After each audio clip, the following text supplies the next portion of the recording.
ನಮಸ್ಕಾರ. ಈಗ ಕಷ್ಟ ಇರುತ್ತೆ, ಏನೋ ಒಂದು ಫುಲ್ಲು ಪ್ರಾಬ್ಲಮ್ ಇರುತ್ತೆ. ಮತ್ತು ಅಕ್ಕಪಕ್ಕದವರು ನಮಗೆ ಆ ಪ್ರಾಬ್ಲಮನ್ನು ಅವ್ರ ಕೈನಲ್ಲಿ ಸುಧಾರಣೆ ಮಾಡೋಕ್ಕಾಗೋದಿಲ್ಲ. ಅಷ್ಟೊಂದು ದೊಡ್ಡ ಕಷ್ಟ ಆಗಿರುತ್ತೆ. ಆ ಕಷ್ಟ ಆಗಿರಬೇಕಾದ್ರೆ ನಾವೇನು ಮಾಡ್ತೀವಿ ಅಂದರೆ ಯಾರ್ಯಾರನ್ನೋ ಕೇಳ್ತೀವಿ.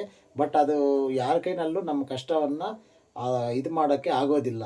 ಆ ಟೈಮಲ್ಲಿ ನಾವು ಏನು ಮಾಡ್ತೀವಿ ಅಂದರೆ, ಈಗ ಒಂದು ನ್ಯೂಸ್ ಚಾನಲ್ ಆಗಲಿ ಯಾವುದೇ ಆಗಿರಲಿ, ಕರ್ನಾಟಕದಲ್ಲಿ ಎಲ್ಲಾದರೂ ಆಗಿರಲಿ ಒಂದು ಟ್ರೆಂಡಿಂಗ್ ಆಗ್ತಾಯಿದೆ. ಏನಂದರೆ, ಈಗ ಒಬ್ಬೊಬ್ಬರು ಎಮ್ ಎಲ್ ಎ ಆಗಲಿ, ಎಂ ಪಿ ಆಗಲಿ, ಯಾರೇ ಆಗಿರಲಿ ಏನು ಮಾಡ್ತಾಯಿದ್ದಾರೆ ಅಂದರೆ, ಈಗ ಎಷ್ಟೋ ಜನಕ್ಕೆ ದಾನ ಮಾಡೋದು ಅದು ಇದು ನಾವು ಟಿ ವಿನಲ್ಲಿ ನೋಡ್ತಾ ಇರ್ತೀವಿ ಅಲ್ವಾ. ಅದೇ ಟಿ ವಿನಲ್ಲಿ ನೋಡ್ತಾ ಇರಬೇಕಾದ್ರೆ ನಮಗೇನು ಅನಿಸುತ್ತೆ ಅಂದರೆ, ಹಬ್ಬ ಅವ್ರು ಎಲ್ಲರಿಗೂ ದಾನ ಮಾಡಿದಾರಲ್ಲ, ನಾವು ಕೇಳಿದ್ರೆ ನಮಗೂ ಅವರು ಮಾಡಿಕೊಡ್ಬೋದೇನಂತೇಳಿ ನಮ್ಮ ಮೈಂಡಲ್ಲಿ ಒಂದು ಆಸೆ ಇರುತ್ತೆ.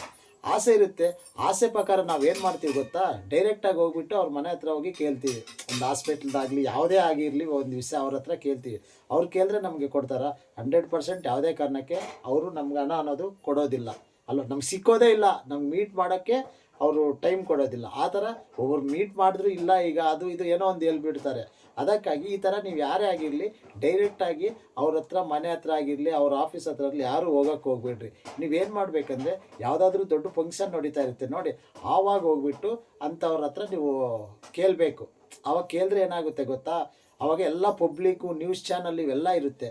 ಆ ಕಾರಣದಿಂದ ಅವ್ರೇನು ಮಾಡ್ತಾರೆ ಗೊತ್ತಾ, ಅವ್ರು ಇನ್ನು ಇಲ್ಲ ಅನ್ನೋಕ್ಕಿಲ್ಲ, ಕೊಡ್ತೀನಿ ಅನ್ನೋಕ್ಕಿಲ್ಲ. ಆವಾಗ ಅವ್ರು ನಿಮಗೆ ಭರವಸೆ ಕೊಟ್ಬಿಟ್ಟು 100% ನಿಮ್ಮ ಕಷ್ಟವನ್ನೋದು ಆವತ್ತಲ್ಲಿ ಘೋಷಣೆ ಮಾಡಿ ಹೋಗಿ, ಮತ್ತೆ ಒಂದು ತಿಂಗಳು 15 ದಿವಸನೇ ಯಾವಾಗಾದರೂ ಆಗಿರಲಿ, ಆವಾಗ ನಿಮಗೆ ಬರೋ ಚಾನ್ಸಸ್ಸು 100% ಇರುತ್ತೆ ಅಲ್ವಾ. ಈ ಥರ ಯಾರಾದರೂ ಕಷ್ಟ ಇರೋರು ಏನು ಮಾಡಬೇಕಂದ್ರೆ, ಡೈರೆಕ್ಟಾಗಿ ಮನೆ ಹತ್ರ ಆಗಿರಲಿ, ಅವ್ರು ಸಿಕ್ಕಿದ್ರೆ ಅವ್ರ ಹತ್ರ ಯಾರೂ ಕೇಳಕ್ಕೆ ಹೋಗ್ಬೇಡಿ. ಪಬ್ಲಿಕ್ ಮೀಟಿಂಗ್ ಅದು ಇದು ನಡೀತಾ ಇರುತ್ತೆ ನೋಡಿ, ಅಂಥ ಟೈಮಲ್ಲಿ ಹೋಗಿ ನಿಮ್ಮ ಪ್ರಾಬ್ಲಮ್ ಅನ್ನೋದು ಸಾಲ್ವ್ ಆಗೋ ಚಾನ್ಸಸ್ ಇರುತ್ತೆ. ಓಕೆ, ಬಾಯ್.